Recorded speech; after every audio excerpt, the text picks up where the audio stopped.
Hey, good morning. It's noon, actually, so good morning somewhere. Randy here, your host with Building Wins Live, and today's a special edition. And for anybody that's involved in the world of metal roofing and siding, which obviously most of you know I am, it's an interesting 2020 and going to be a interesting 2021. I think overall a good one, but it'll be interesting. And so today we've got a really special guest, Greg Hardin with Taylor Steel, and we're going to chat in just a minute about steel, where we've been, where we're going, and it's going to be a good conversation. So don't go away. We'll be right back with Greg.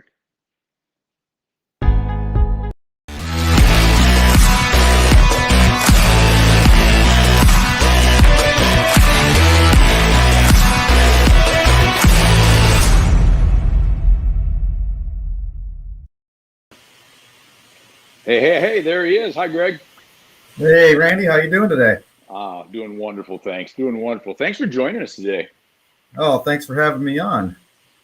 Well, you're welcome. You know, we've known each other a lot of years, and I know a lot of coil guys that that do what you do, but not that I wouldn't welcome any of them, of course. But you're just somebody I want to get on and chat about the just chat about the industry for 30 minutes, and I knew you could bring a good input to where we've been and that. But before we do that, for anybody that doesn't know, it's hard to imagine that anybody wouldn't know Greg Hardin. But in case we find that one person, who is Greg Hardin? Give us a little bit of who you are and what you're about, and take 2, 3, 4 minutes, whatever you need.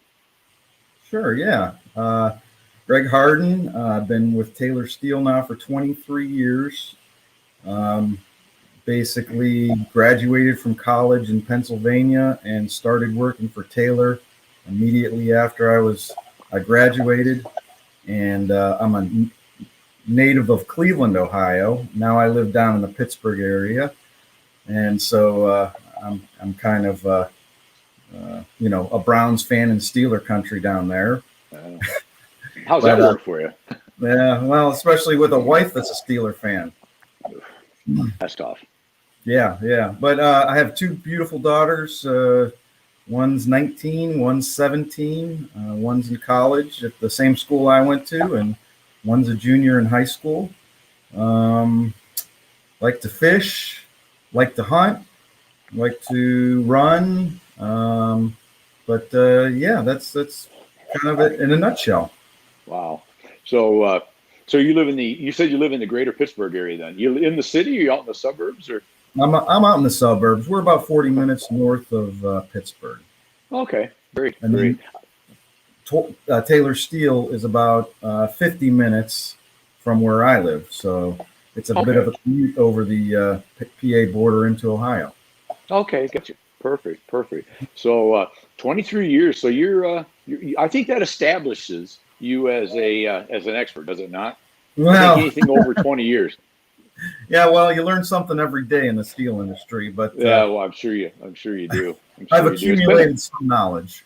There you go. Well said. It's been a great. I've used the quote once in a while, on different posts that I share, and that is I love steel roofing or metal roofing. I mean, it's been a great industry for all of us that's been involved. It's one of those that I think once you get in and you get hooked, you can't get out. Right? It's just you just love it. It's great people and great industry, and and you're obviously with a great company. I mean, Taylor's a big name, in the industry. So, yeah, I definitely agree with that. Once you're in the steel roofing industry, even if you have temptations to leave, you tend on coming back.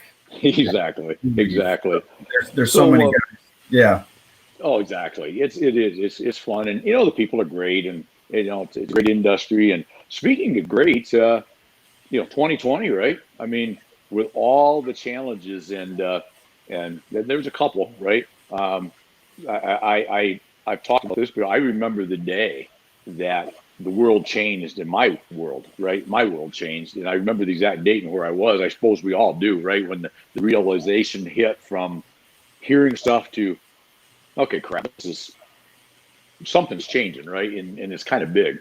But I assume you felt that personally, and I'm sure you guys had a lot of talk at Taylor over the early times of this, and through the whole, last 10, 12 months now, right? I mean, a lot of decisions had to be made from your aspect, right? Oh, Tell us yeah, a little bit about 2020.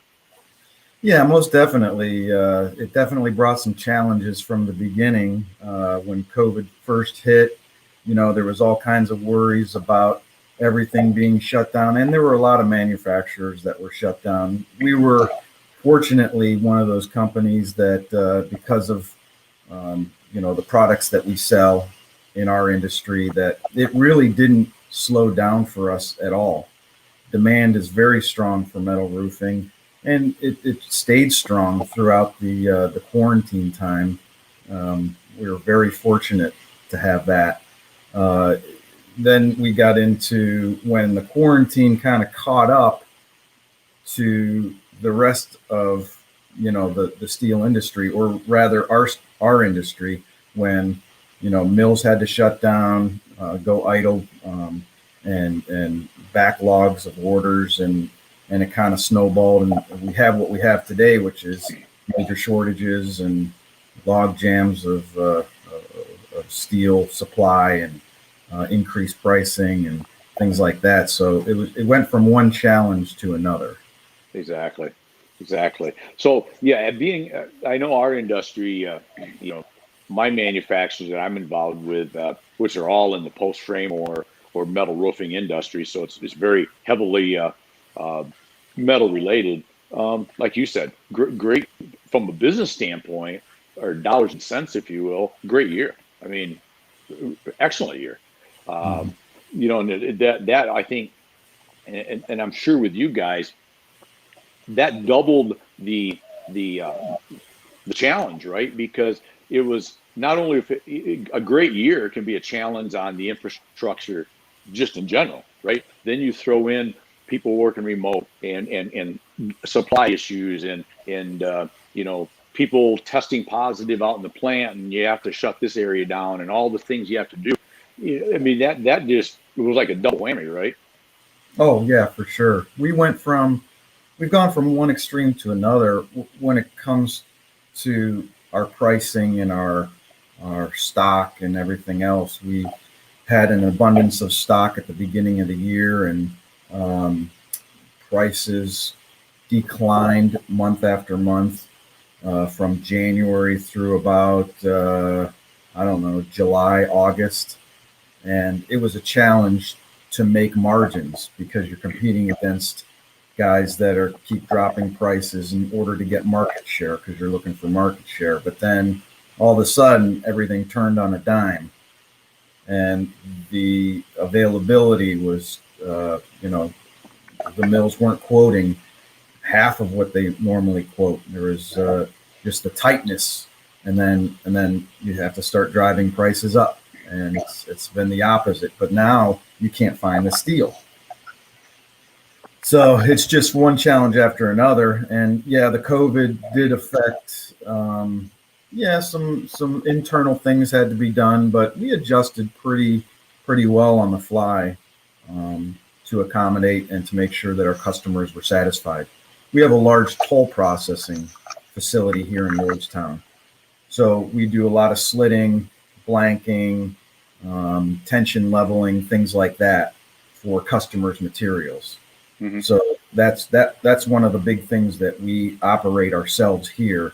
The resale side of things, what I kind of get involved in, we rely on the coil coaters, those plants to be open, to be operating, and they've most all of them done very, very well through this time. So we're grateful for that, for those outside process of Sure, ours. sure. A mutual good buddy of yours and mine just popped up. I don't know if you see it on your screen or not, but Tyler Loading right there with Jensen Bridge. He says, Yeah. "Oh, a Buckeye and a Wolverine on the same video podcast. That is dangerous." Yeah, Tyler's a great guy. Been a yeah, good friend for years now. exactly. Tyler and Chris. I don't know if you caught it or they were on. Was it last week? Maybe week before. Time flies, but they were on the show here. I Um, did catch it. Yep. Yeah, they we've back in the day, it's surprising that we go back in the day already, but when we were at trade shows all the time, because that's one of the things that probably we all miss the most, right, over the last is you and I and people like Ty and Chris um, would be several times a year showing up in some city in the United States, finding each other in a host hotel bar, right, and sharing a drink or two or a snack, and that was always some good stuff that I think we miss right now. We've adapting to, but hopefully we can get back to that. I mean, I think that's the goal or the hope, right?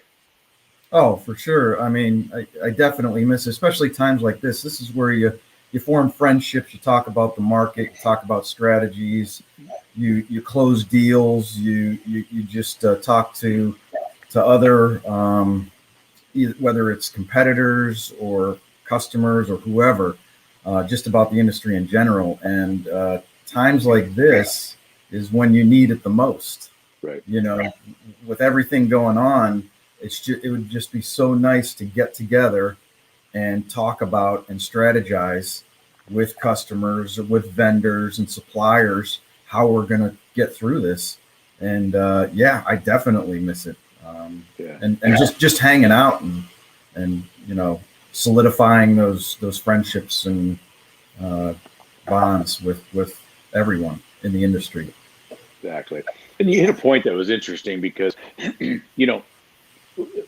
as you probably know, I've become a lot more virtual because I've had to, but there's still, and that's a great augmentation, right? But there's still nothing like just sitting down over a pint of Guinness or something and chatting, right, face to face, and like you said, even in our industry, like most industries, we all know each other, so even talking and running across fellow competitors at shows and chit chatting in the hallway or chit chatting at a pub or something, and it's not like you're trading any major secrets, but you just you're getting ideas from each other, right, and figuring out, because what works for everybody else probably could work for you too, right? I mean, or vice versa. So yeah. And in my case, most of my competitors have worked for us before, so it's a lot of familiar faces. Sure. So you've trained them well, is what you're saying. Yeah, I've trained them well. If you want to be in the steel business, work for Greg Hardin. We've got that sound now. Yeah, that's the public service announcement of the day. But well, it sounds like and go back to where we it kind of fits in with 2021 a little bit, but I think what is the first show that we might have, hopefully, if it comes and doesn't get canceled or postponed again, is IRE maybe in August in Vegas. Is that correct? Am I right? I believe that's it. Yeah, because the post-train was obviously canceled, and MetalCon, I think, is set for October in Tampa. Tampa, I think. Yeah. There'll be because I think because IRE I think was April and then it got moved again. I don't mind going to Vegas. I'm not a big fan of 117 degrees in the middle of August, but that's what air conditioning is for. So that's right, air conditioning and Ubers, right? That's right. That's right. And the Bellagio dinner at Bellagio. So, right. But that'll be a good time. So hopefully those things will start start coming back. So 2021, let's maybe drill just a little deeper as far as you can or want to. Pricing and supply both are challenged right now, right? Pricing and supply are nothing that I've ever seen in my 23 years. We've been through a couple of years of short supply and some allocation, and 2004, 2008 come to mind, but nothing like we're seeing this year. And we're trying to prepare the best we can, but in some of these cases, there's really nothing you can do. You're at the mercy of the mill. You're at the mercy of what they're allocating to you, and you can try to negotiate the best you can, but you're basically at their whim. So, how do you see do you see any light at the end of the tunnel right now? Not to go off of being positive here, but I might as well talk facts. is there a little hope in the future, a light at the end of the tunnel, so to speak, that you foresee, that you can pinpoint a date that, and not by maybe date certain, but are we going to see? Are we getting towards the maybe a little things a little bit better, or are we still on the diving into trouble part yet? Well, in the foreseeable future, it's going to remain tight. We're getting some indications just today from our head of purchasing in Canada. We're a Canadian-owned company, by the way, that we are going to see this remain probably tight through into the third quarter, if not through the third quarter. So we may see some things, soften up a little bit, but it should remain pretty tight. And pricing obviously goes along with that. So if supply's tight, pricing's high. Right. And already, since it was, let's want to, for lack of a better term, stable, it's been pretty good price increases already, right? I mean, percentage-wise, well in double digits, right? Oh, for sure. Well into the double digits. Yeah. Yeah. I mean, it's just, like I said, it's nothing that we've seen before. As far as I think these are the highest steel prices in history at this point. Really? Wow. But yet, so far, knock on wood, I have no wood, but knock on wood, the demand is still pretty strong in the industry, right? I mean, guys are rolling metal, and installers are putting metal on. Homeowners or I want metal roofs, they want to build their pole barn with metal. I mean, it hasn't really, or at least I haven't noticed yet, any dampening of the consumer demand for product. Are you seeing anything that's affected that yet, or no? No, besides a little bit of winter slowdown up in the Northeast area here. Right. Demand is very, very strong. It has been for quite a few years now. It's just a matter of keeping up with the demand is the tricky part. And these guys, they need steel. We're doing the best we can to supply them with steel. When you have really big, we don't consider ourselves a huge supplier, but when you have big suppliers out there that are way behind on back orders and have no inventory available, well, of course, they're looking for everybody else to get supply from. So we're doing our best to get the hottest things or the biggest fires put out for these customers as we can. We can't get them everything they need, but we get them what they absolutely need right now. Right. So that's well, it's managing. So really, a lot of it is just managing expectations with your customer and them with their customer, right? Because the old I'm going to order coil from Greg today, and I'm going to have it shipped tomorrow. Those days are just probably past for a while. And they're going to have to really plan ahead, I would suppose, more than ever. But even with that, planning ahead doesn't necessarily help, because if it's not there, it's just not there, right? It just is what it is. And so I think the only thing they can do is, as a roll form customer, for example, is manage that expectation with their build customers, right? I mean, I'm going to have what I have, and I'm going to get what I'm going to get when I get it, and we're all going to have to just, because explain that to the homeowner, explain that to the guy that wants the pole barn, right? I'm telling you now, I could build it in June, but I don't know if I can build it in June in green if I can't get green, for example. Is that a scenario that these folks ought to be having maybe more of? Definitely. Communication is the key. I'm responsible to communicate to my customers what's going on with pricing ahead of time, what's going on with supply ahead of time. And it's their responsibility then to communicate that with their contractors and their big customers that have been used to a certain amount of customer service, which is right. You order it today, you get it tomorrow morning, or later today in most cases. So that there has to be some communication about, hey, listen, it's going to be tight supply. Prices are going to go up, and they're going to go up overnight in some cases. There may be a scenario where we can supply you with these certain products, and we'll keep these on the floor, say your hottest 10 colors, but these other colors that you normally have on the floor at all times, there may be a wait for those colors. Mm-hmm. And that's just a scenario. Right. It could be that you could be waiting for all your colors. What could be an overnight turnaround is now a week turnaround or 2 week turnaround. But the hard part about that is, they have competitors, and if their competitors are getting the steel and turning around overnight, then they're in trouble. Or if their prices are that much better than theirs, they're in trouble. The one good thing about the prices being high is everybody's paying these prices now.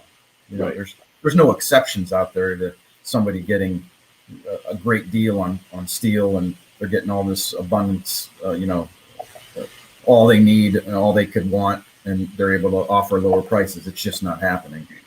Right. Everybody's in the same boat. Same boat. So that's the one plus side. I think you're right. Is the playing field is probably as level as it's ever been from that standpoint, right? I mean, there's no advantages to anybody. It is what it is, and I think we've learned over this past 8, 10, 12 months. I think all Americans have become more adaptable and more used to adapting because we had to. So the hope maybe is that the end user that's buying from the contractor is buying from the roll former, they're buying their metal from you. All my stuff comes into play into that whole deal. The bottom line is, if it was just us that couldn't supply, I got a big issue, right? Yeah. But it's like, well, I'll buy it from somebody else, Randy, if you can't get, okay, right? Where? Hey, you tell me, right? Because there is, it just is what it is. And I feel like maybe the sense I'm getting, I'd love to see what your take is. I think I understand your take, what we've already said, but is most of our customers, in what you and I do, have kind of accepted it is sort of what it is, right? And we can't do anything about it. We no sense getting mad over it, no sense getting too stressed over it. We do what we can do. And like I said earlier, literally, if I don't have green, I don't have green. And if I have to tell you, Greg, I don't know when I'm going to have green for sure, that's just the answer, right? And now, the only place you could get in trouble as a roll form customer, right, is if somebody else happens to have green right now, you might lose that order, maybe. But is that a logical? Am I thinking logically about that? In your opinion, what you've seen? Yeah. And something comes to mind when you talk about, we've been kind of getting prepared for this, or we're getting used to something. Is a lot of the roll formers I sell are into lumber as well, and the lumber's been a roller coaster ride. Right. Doubled in price and quadrupled in price, and availability is tough on certain products of lumber. So a lot of my customers, they've been through this with their lumber, so they know the ups and downs and what's happening, and they've really none of them have been too upset with the prices. They're starting to get upset at how high the prices are getting at this point. Right.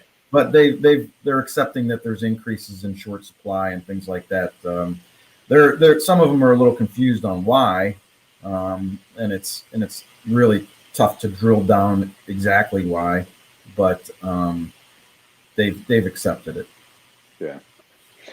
I thought you just said or had about. I told you a pre-show that sometimes I see shiny objects and I go wandering off into other directions. But you'd mentioned with lumber, which is a very, very big point. I mean, lumber has been crazy this year, or last year and this year. I know more guys are starting to do some metal, more metal studs, metal two buys for construction. A fellow friend of ours up in Gasport, New York, is doing a lot of that. Is that And typically that would be a good thing, except for right now, the supply on the metal and the pricing on metal, is that a logical place to go for guys right now, or by the time somebody got set up to do that, this whole thing may reverse itself? I mean, is that just even commonsensical for somebody that's capable of roll forming to do a little more of the metal 2x material? Well, I think it's a good industry to get into, although there's a lot of big competitors in studs that they're hard to compete against. I don't know, anything right now would be a tough venture to get into just because of supply issues. Right. But yeah, definitely steel framing and things like that, or I think all of metal industry, you know, those are all good to get into at this point. Of course, we like to sell metal stuff, don't we? Anything related Yes, to. we do. Yes, we do. Yeah, exactly. So you, I know you're not a crystal ball guy, and we sort of touched on it a little bit, but so you feel we could be, I made a note here, we could be tight into the third quarter, maybe even well into the third quarter, pushing into the fourth quarter as far as the tightness of supply, which is going to equal the pricing scenario. Is probably not gonna, we're not gonna see any backpedaling on that as long as the supply issues are correct.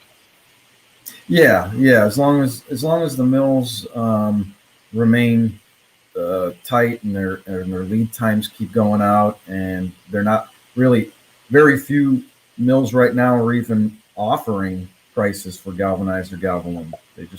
They're not opening their books at all. So as long as that scenario stays the way it is, things will remain tight. I mean, they may go sideways a little bit with pricing. I keep saying to my customers, I can't imagine how much more it can go up, but they're surprising me every day. Keep going up. You got to think at some point you will get to a point where people will just say, hey, you know what, we're just gonna get an asphalt roof and shingle roof and be done with it, because we can't pay what the extra is for metal at this point. Yeah, and that's always the danger of that. It's so far as we talked, so far that doesn't seem to be the issue. So far, people are willing to, okay, well, if you can't put it on, I know a good buddy of mine in Michigan that's, I mean, I think they're up into June right now or July, and people are going, well, put me on the books, son. I mean, they're willing to wait for people that they look as a preferred supplier, or especially from an install standpoint, and I think more and more customers are, the end user is accepting that they hear enough about what's going on, and if we all in the industry keep everybody properly informed, the homeowner will understand. Look, I can't do it. The catch-22 is I can't do it for you this month, so I'm booked out 7 months, and I can't guarantee what the price will be in 7 months. But I think customers are starting to not like it, but at least understand that it just is what it is, right? Mm-hmm. Yeah, and when you drill down for a homeowner, what the increase of the steel is going to be for the average roof, it's a fairly small portion of the overall cost of installation and everything else that goes along with the roof. So, right. If it's a $4,000 roof, you might have to pay an extra $500 with the steel increase. Right. Something like that. So that's it. It still makes sense to get a metal roof at this point. Correct. So I think that's one of the reasons why the demand is still high. Right.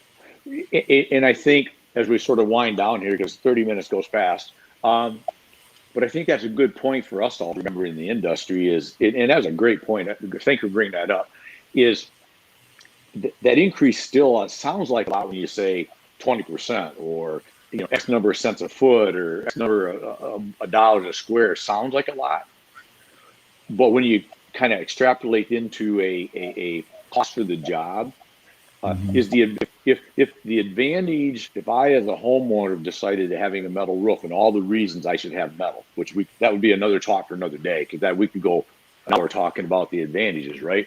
But if I buy the advantages of a metal roof, if I'm going to spend $5,000 or I'm going to spend $5,500, the advantages are still there. Mm-hmm. And I always look at the old theory that it's not a $5,500 sale. It's only a $500 sale because you're going to spend $5 anyway. Mm-hmm. And if we can just help you get over the fact that it is what it is, if you wait longer, it might, instead of be 5, it might be 8. But at the end of the day, if you back off and go ahead and put something shorter term on, say, an asphalt shingle or something, you're still going to be back to that situation why you wanted to buy metal in the first place 15, 18 years from now, right? So, Sure. But that again comes back to people in our industry and downline from us, I guess, as manufacturers, suppliers that you and I do, to the contractor and the supply guys that's selling direct to homeowners, is to get that message out, right? Is even with the increases, it doesn't alter the overall cost of the roof enough that probably it should still be a consideration, right? And not cast aside out of hand. It's still an advantage for the metal over the in my opinion. And from what I understand, a lot of these contractors, especially in my Northeast area here, they're traditionally just asphalt, and that's all the shingled, and that's all they wanted to do. So they were quoting metal roof really high. But then once metal roofing started catching on, a lot of these guys, once they started putting them up and figuring out how to do it, realized that it's probably easier to put a shingle roof on, or I'm sorry, a metal roof on than a shingle roof. So all of a sudden their labor costs have come down. And a lot of them, from what I understand, would rather put a metal roof on than a shingle at this point. So that the competition is there, so that the price of the labor isn't extraordinary like it used to be. And they actually would rather do it, so that labor cost has come down to make it, almost the same as putting a shingle roof on. Exactly. Good stuff. So, Greg, I try to keep these about 30 minutes, and we're there now. It's been a very helpful conversation. People, anybody watching, make sure you share this out, because everybody in the industry needs to hear. I think this is some really good stuff, Greg. I appreciate it. Anything that we didn't touch on that you'd like to, that you feel like that you might want to bring up while you're here? Well, just a plug for my company, Absolutely. Taylor Steel. Plug away. Yeah, we're a prime supplier of coil, painted and bare, for the metal roofing industry. We also supply many other things for other OEM manufacturers. So we supply anything from 30 up to 8 gauge steel, whether it's sheets, whether it's slick coil, for whatever industry uses that material: carbon-based steel, galvanized, galvalume, hot roll, cold roll, galvannealed, any of those products. We also have one of the premier service centers in North America, with 2 locations in Hamilton, Ontario, and Lordstown, Ohio.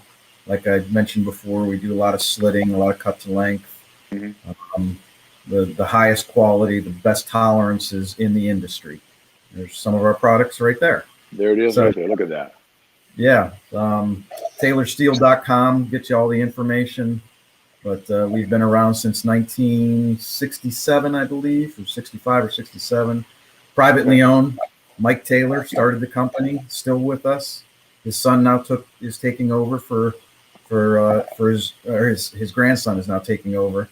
So still privately owned and run and operated, and it's a great family environment. And customer service is our number one importance. Awesome. Now, will you ship anywhere in the U.S.? I guess that would be my final question. Or are you kind of Mississippi East, or do you get out into the?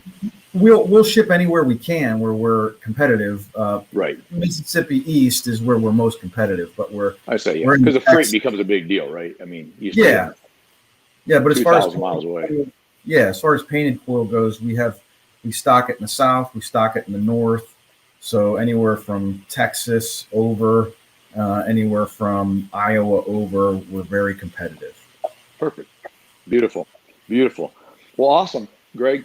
Thank you very much. I appreciate you being on, my friend. It's always great to chat, and we will. Hey, thanks, Aaron. Thanks for checking us out, buddy. Appreciate it.